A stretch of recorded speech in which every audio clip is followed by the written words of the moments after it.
Hello, meu povo, tudo bem com você? Você está chegando agora aqui nesse canal, já sabe o que você tem que fazer, se inscrever, dar like, compartilhar esse vídeo para geral. Gente, esses dias atrás estava assistindo um podcast, acho que foi do Beto Ribeiro, e eu falei, cara, eu vou fazer esse vídeo da série O Direito.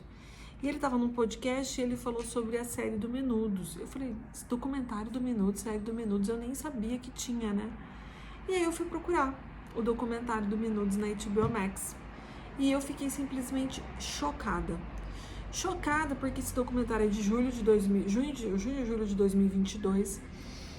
E o Menudo foi um grupo que foi a primeira boy band do mundo que impulsionou outras boy bands, né? Como a gente conhece New Kids on the Block, aqui no Brasil Dominó, Polegar.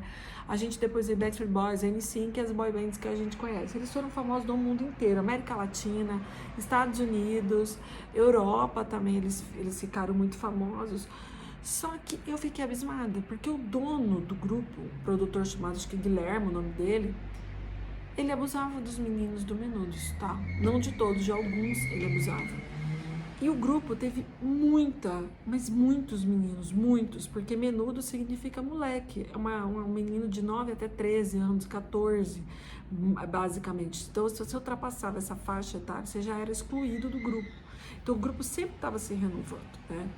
A questão é que esses meninos fizeram, por exemplo, publicidade para Pepsi, esses meninos fizeram publicidade nos Estados Unidos, eles fecharam a Times Square em Nova York, porque tem a maior comunidade de Porto Rico do mundo e os Menudos eram de lá.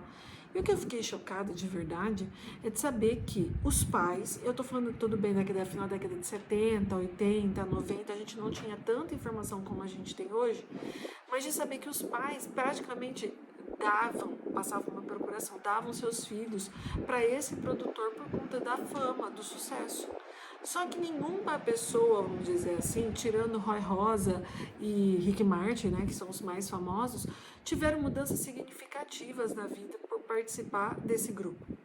Então, na série O Direito, a gente analisa muito numa perspectiva jurídica. Então, se fosse aqui no Brasil, jamais esses meninos trabalhariam dessa forma. Porque a criança primeiro tem que estar na escola, e esses meninos matavam a escola, tem que ter horário para brincar, porque eles são crianças, tem que ter horário para almoçar, tinha que ter horário para tudo praticamente, afinal de contas eles eram crianças, tinha que ter um tutor, dependendo do horário eles não poderiam fazer show, porque disso o estatuto de criança e adolescente que não pode, tinha que ter um supervisor para esses menores, e tudo isso não tinha, tá? Só para vocês terem uma ideia. Então, o problema aí, você tem na área criminal, porque tem abuso, você tem problema na área trabalhista, porque esses meninos trabalhavam horas e não ganhavam o que precisava ser remunerado. Então, o grupo era de 5 pessoas, eles faziam publicidade, por exemplo, para uma Pepsi, que era de milhões, se eles ganhavam $50 mil cada um, era muito. Então, todos eles que participaram do grupo, mesmo depois de denúncia contra o dono do grupo, de que havia abuso, mesmo depois disso, os pais ainda continuavam a mandar esses meninos para lá.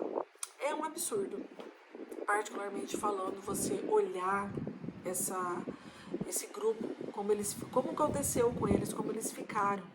Porque você percebe que, para ter uma qualidade de vida muito boa, os pais faziam isso, é um grupo que tem sucesso mundial, então vamos partir para cima, então vamos, como é que eu posso dizer? Então vamos investir. Então era praticamente um investimento. E todos eles na década de 80, quem era de Porto Rico, dessa região, venezuelanos, principalmente América Latina, tirando o Brasil, né, porque não fala língua espanhola. Se você via meninos da América Latina toda com o sonho de participar desse grupo, principalmente quem era de Porto Rico. E como eles trabalhavam muito isso, eu preciso ludibriar esse público, eu preciso mostrar que, eles são bem-sucedidos e tá aqui, é uma escolha muito boa. E o dono do grupo fazia lavagem cerebral nesses meninos, tá? Quando ele foi denunciado por abuso no final da década de 80, início de 90, teve um participante do grupo, que nesse documentário mostra, ele saiu com fama de mentiroso. E muitos anos depois, ou seja, mais de 30 anos depois desse documentário, constatou-se que o quê? Que ele estava certo. E o guri foi humilhado, em rede nacional, na época numa televisão mexicana, colocaram ele contra o dono do grupo, contra o pai, todo mundo, para fazer um cara a cara.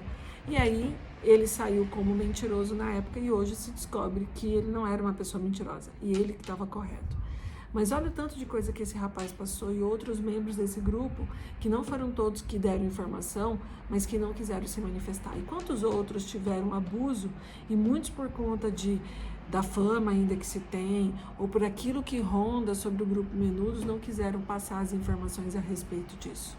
Então, quando a gente começa a trabalhar com a questão que envolve a criança e adolescente, principalmente leis infantis, que eu falo, a gente tem que tomar muito cuidado com as nossas crianças, que às vezes as crianças têm sonhos, mas as pessoas que estão por trás disso, que usam as nossas crianças, elas têm desejos ocultos, elas têm vontades que nem sempre são vontades que batem com os nossos valores. Então nós temos que tomar muito cuidado com isso e principalmente a proteção maior às nossas crianças. Espero que esse vídeo tenha feito sentido para você. Se inscreva, dá like e compartilhe.